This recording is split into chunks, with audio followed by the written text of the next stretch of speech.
दूसरों को मैनेजमेंट करना आसान काम है, पर खुद अपनी ही जिंदगी को मैनेज करना बड़ा मुश्किल है।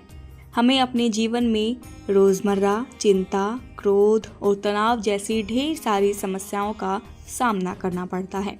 ऐसी परिस्थिति में हमें चाहिए एक ऐसा साथी जो हमारे जीवन की हर समस्या का समाधान कर सके।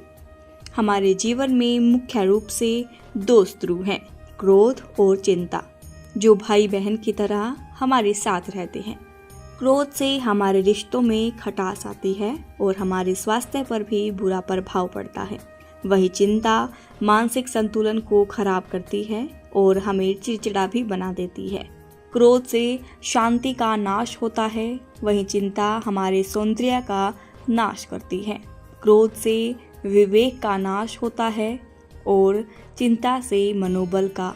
कुल मिलाकर ये दोनों ही हमारे दिल दिमाग के दुश्मन हैं, रोगों के जनक हैं। कभी कभी क्रोध भी आता है और चिंता भी आती है। यह प्रवृत्ति मनुष्य में ही पाई जाती है। हम चिंता तो बगैर बात के पाल लेते हैं।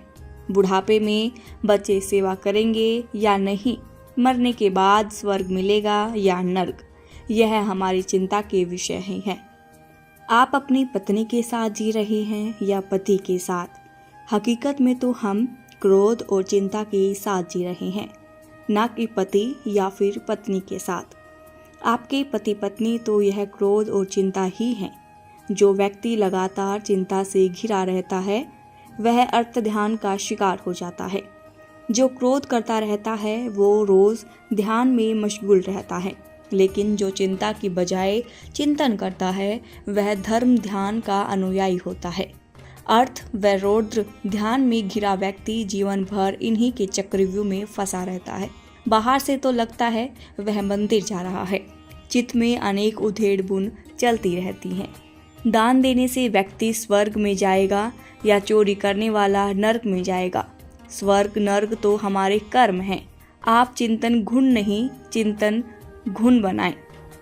जैसे गेहूं में घुन लग जाता है तो गेहूं के अंदर ही अंदर खोखला कर देता है, ऐसे ही चिंता वह घुन है जो हमारे दिमाग को, शरीर को अंदर ही अंदर खोखला कर रही है।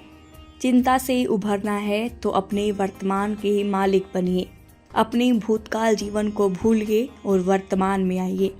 जिसने चोंच दी है वह चुगा भी देगा। इसलिए कहा गया है, जीना यहाँ मरना यहाँ।